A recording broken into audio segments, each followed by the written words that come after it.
V'yidaber Hashem el Moshe Lemor. Tzav is Aaron is born of Lemor. Tzav command Aaron and his son saying, Zos Torah Olah. This is the law of the Olah. Hio Olah. What is the Olah? What's so special about the Olah? Al Mokta al Mizbeach kol alaylo. On the beer of the Mizbeach, I mean on the wood of Mizbeach all night, ad haboker, Veisham Mizbeach tukad bo, and the fire of the Mizbeach should burn it. You see Rashi. Tzav Aaron. Ein tzav el loshin zirus. Tzav is an expression of with alacrity. It emphasizes the level of obligation. What does this mean? Miyadu ledoros. It should be done immediately, and it's not only for now; it's for all time. Amar Shimon biyoset tzorach hakosel bezares b'mokum sheish bo chesaron kis. The Torah needs this level of encouragement or level of motivation if there's a degree of financial loss. Now, normally the Kohen is able to eat the korban. Kochim kalim, a shlamim, a toda, the Kohen gets a portion. Even though the primary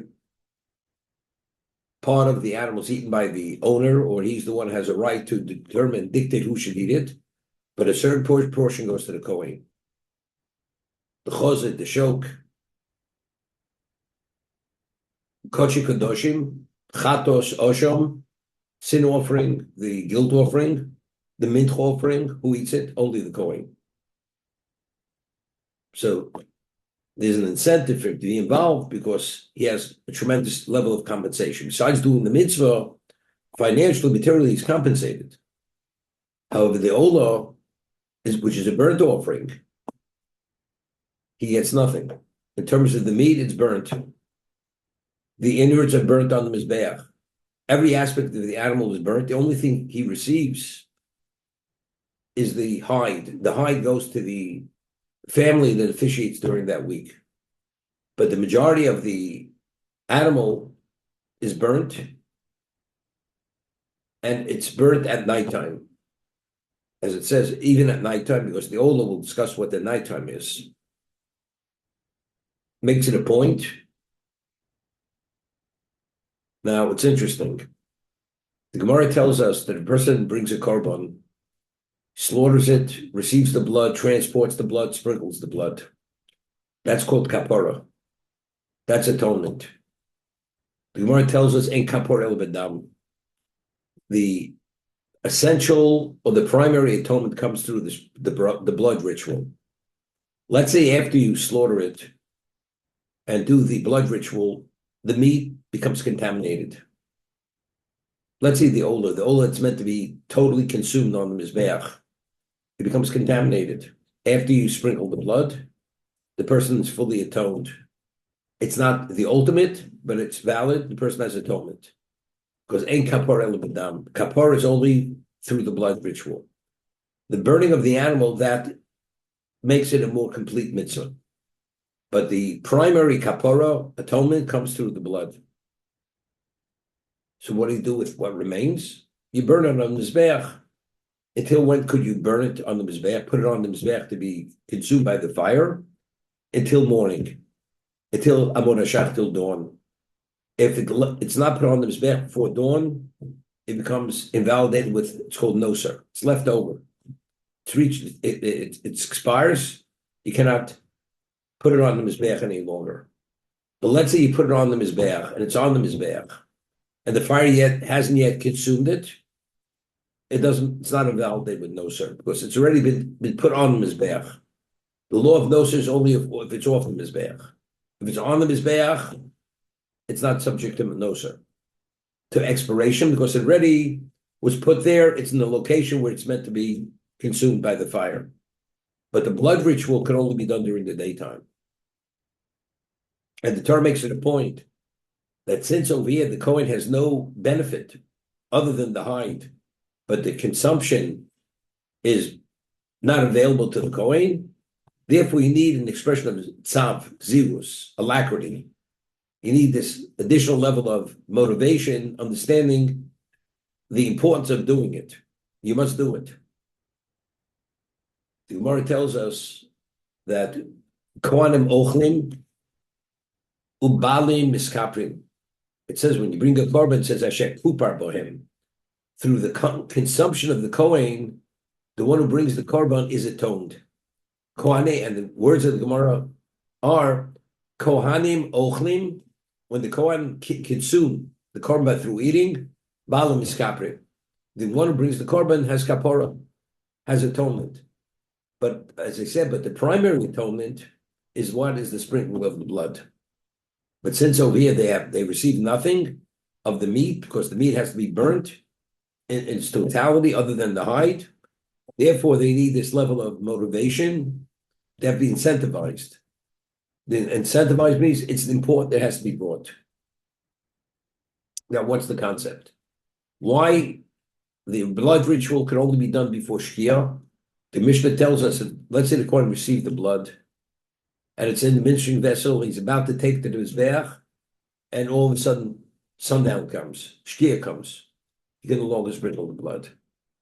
You can only sprinkle blood up to Shkia, up to sundown. But the actual burning of the animal is all night. Until dawn, he could put it on the Mizbeach. Now, if you notice, and in Shon Esrei, the closing bracha is Sim Shalom. And that's Shachris, and in Tchav Ma'ariv, we say Shalom Rav. That's the closing bracha. The conclusion is the same. Hamvorech Zamo Yisrael B'Shalom. Baruch to Hashem, Hamvorech Zamo B'Shalom. But the beginning of the bracha is a different bracha. It contains different aspects of Hashem. When we make the supplication, Sim Shalom, what do we say? We say, Borchenu Avinu. Kulanu Kibor Penech L'Sato Banu. Hashem is referred to as Avinu. In Shalom Rav, Hashem is referred to as Melech Adon, the king, the master. Avinu, he's not referred to as Avinu. Where do we find the difference between Avinu and Malkeinu? In the bracha of forgiveness, we have to say, Slach lanu Avinu ki chatanu. Machal lanu Malkeinu ki foshanu. When we speak about transgressing inadvertently, the relationship is Avinu. Slach lanu Avinu. Machal lanu Malkeinu. But if the transgression was deliberate or defiantly, we're asking Malkeinu. You as the king, forgive us. It's another relationship. Inadvertent, the relationship of father-son is still there.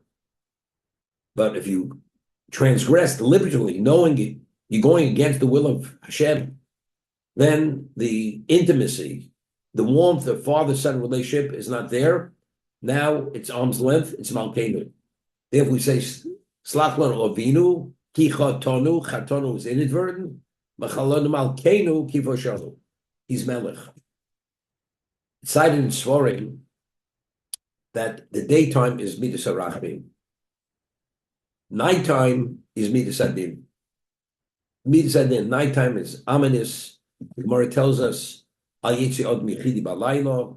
A person should not go out at night by himself, out of a community, because the nether forces are in force out at nighttime, and during the daytime, the nether forces are not functioning, only in certain locations.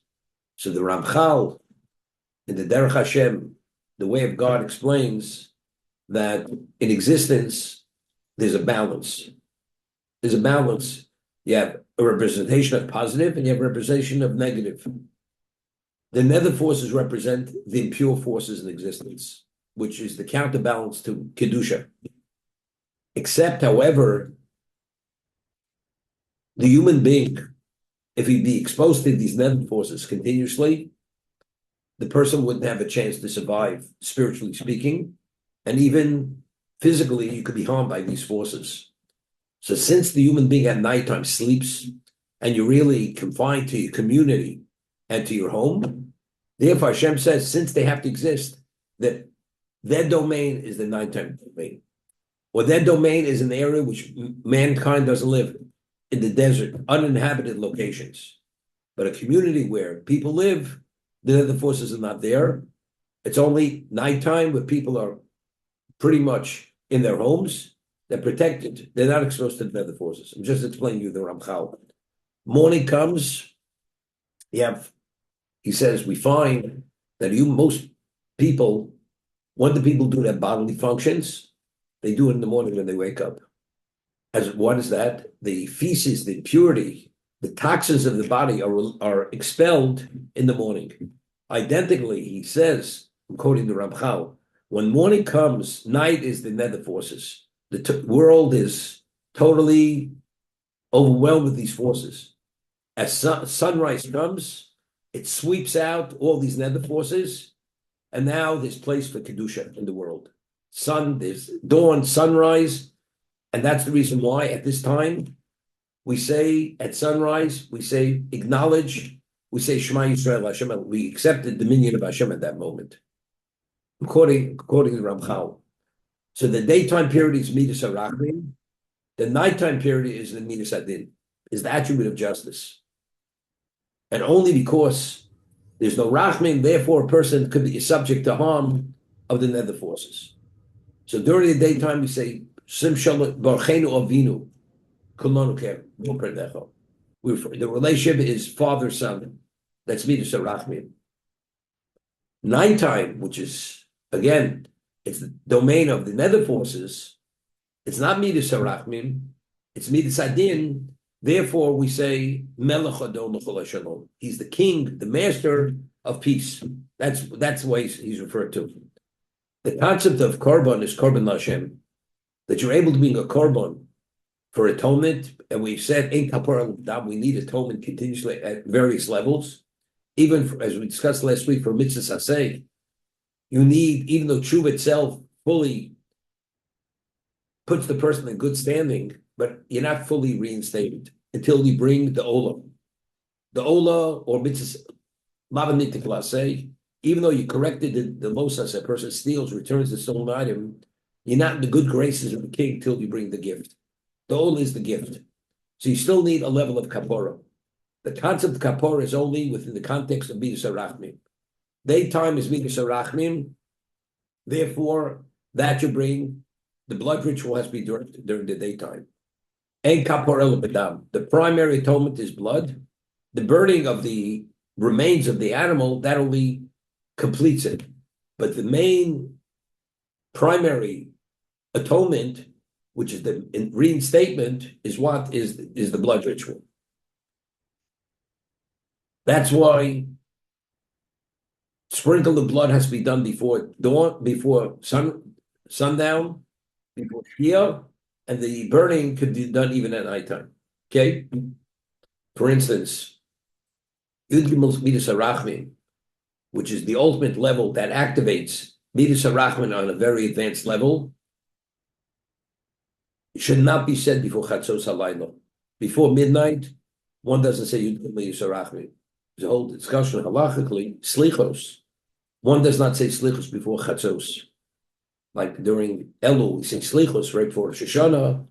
Yud Gimel Midas HaRachmim, there's only after midnight, not before midnight. So Ramchal says, although it's still night, it's still dark, but since midnight is really after midnight, you're going towards morning, it already has a capacity of Midas HaRachmim. After midnight. Before midnight, that's the most intense level of Midas Adin. One doesn't ask Rachmim. One does not say the 13 attributes of Rachmim before midnight, only after midnight. Of course, after midnight already, you're on your way towards dawn, which is the Midas Rachmim. Okay, this is the concept.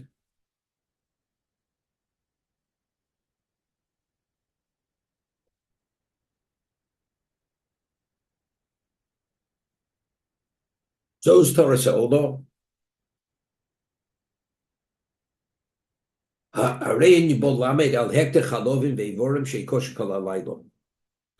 It's to teach us that the burning of the fats and the limbs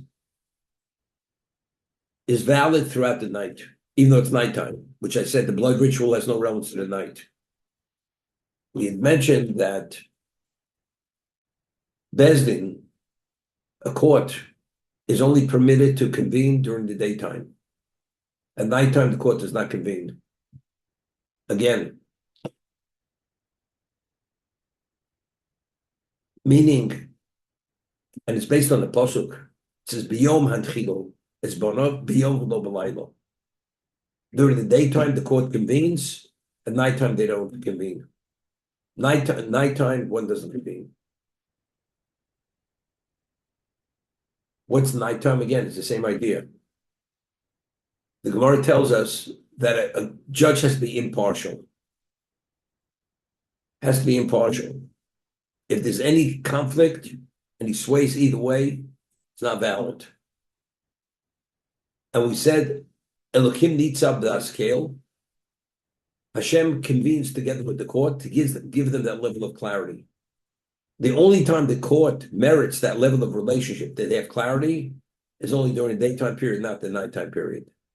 The nighttime, court's closed. Of course, the divine intervention, which is needed to have a divine, correct understanding of something, that's only during the daytime, not the nighttime. You don't merit that level of relationship. But we find, the Gemara tells us in avodah Zorah, but one studies Torah at nighttime. The Rambam rules in Hilchos Talmud Torah that a person has a choice to study during the daytime or the nighttime, and you could study as well. You should use the nighttime period to study the Torah. He bases on a pasuk in Echo that Yirmiyah Novi, when he saw the destruction of the Beis Hamikdash, he says, Kumi Roni Balaylo, rise and sing out at nighttime. What is he referring to? So Rambam says in the laws of Talmud Torah, Kumi Roni Balaylo, rise, and Roni means sing out at nighttime. Ein Rina El Torah. Rina, the song of the Jew, is the study of Torah. When we study Torah, that's the most beautiful song, Tashem. Kumi Roni Balaylo. Nighttime is what, as the Mesilas Yesharim explains in the Path of the Just, is distortion. It's confusion. Nighttime, we don't have clarity. Golus is referred to as Laila. We have endless questions. As they say, things don't make sense. However, if you study Torah and you become spiritualized and the mind has a Torah perspective, you can deal with all the issues. You may not have all the answers, but you're in a secure place, location, or relationship that the issues aren't issues which actually undermine your belief in Hashem. So Kumi Roni Balayla, the nighttime which represents the Midas Adin, the attribute of justice, where the relationship is Melech, it's not Av Ben, it's not relationship father and son. That's at nighttime, that's when, because that's when we need that counterforce, we need illumination. Ner mitzvah Torah or, night is dark. But Shlomo Melech says, Torah or, the Torah is the illuminator.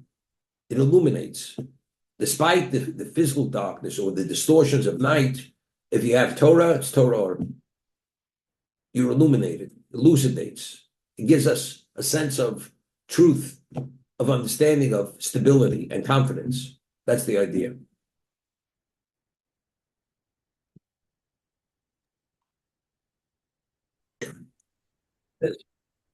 Biyom Harishon. It says Biyom v'lo b'layla. When you take the four species, it's during daytime, not the nighttime. What is the whole idea of waving the lulav? We wave it in and out, up and down. So it says it's to ward off ruchos ros, destructive winds, and tlolin roim, and dew, which is also destructive. Meaning, we're always on the firing line. We need things to protect us. Protection is Midas Arachmin. That's Midas Arachmin. Lulav, which represents the Dalit meaning, which represent the four categories of Jews. The Esrog is what? Is the Tzaddik and Talmud Chacham. The Lulav is the person that's mitzvahs. The Lulav is the one who has Torah, doesn't have the mitzvahs at an exceptional level. The myrtle is the fragrance, which is the mitzvah, and the arava is neither. So take all four together, we bind them together, and that unites Klal Yisrael. And that's kapara. So when you take those four and you wave it in and out, up and down, this protects us from destructive winds and from Tolol Roim, from dews which are destructive. The whole concept of protection from, but why should you should be subject to all this, the destructive winds? The answer is because we're not perfect. Our records are flawed. So we need something to counter it. When do we use those mechanisms to counter it, to create the protection? It's during the daytime, because the daytime is the midas harachim. The sukkah, we sit in the sukkah 24 hours a day for 7 days. Sukkah, we don't fetch day and night. What is the sukkah? The sukkah, the Gemara tells us, is the Anei HaKavod. That represents the heavenly clouds. What's the Anei HaKavod? You're engulfed, meaning we traveled to the desert. The desert was irrelevant to us when we were within the clouds of glory. We protected it at every level. Why? Because the Anei HaKavod represents the Shekhinah. When you're that intimate with the Shekhinah, it's like the elements don't exist. Night and day don't exist. It's always Rachmim because you're attached to that level.